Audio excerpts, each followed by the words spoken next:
So here we have the BMW 120D on a 64 plate. I'm going to start off by showing you around the outside of the car, and then we'll hop in and run through some controls on the inside. From the outside though, you can see it's a 5-door car with those black alloy wheels. Let's start off inside the boot, and then we'll work our way around the rest of the car from there. As we approach the back of the car, you can see we have reversing sensors, plenty of boot space as well, along with that 60/40 split folding rear seat should you wish to increase this space even further.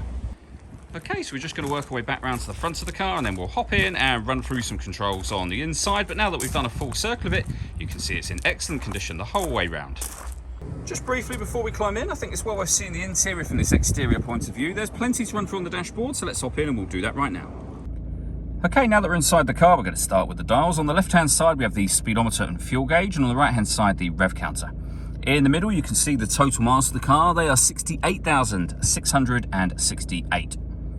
You can change the information that's displayed in that section by pressing a button on the end of the indicator stalk for various different bits of information, as you can see.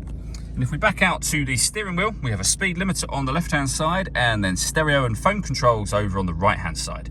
The main stereo screen itself is over in the center just here. So it's on here that you would, for example, pair your telephone. All the movement I'm making on the screen is being done using BMW's iDrive system, which is essentially this dial just here. You can do everything from there, but you do have a few buttons to access certain menus directly. But using this dial, you can rotate it round to the radio, for example. Push the dial down, you're now in the radio menu. And you can see there that this car has got FM, AM and DAB radio available. If you want to listen to your own music, you can do that under the multimedia heading at the top just here. And again, we have a CD player, but you can also plug in some external devices. So we've got USB input, Bluetooth audio and auxiliary input as well. So loads of ways to listen to your music in this car. Working our way down, we have the main volume for the stereo and the CD player just there. We then have the air conditioning, so you can determine the direction the air is being distributed in, the temperature, the fan speed, and then that button turns your air conditioning on, and it will turn it off again as well, of course. You can recirculate the air that's in the car. That's a great way of heating it up or cooling it down quickly depending on the temperature you've set over here. Underneath that, we have 2 cup holders and a 12-volt charging socket. We then have the 6-speed manual gearbox.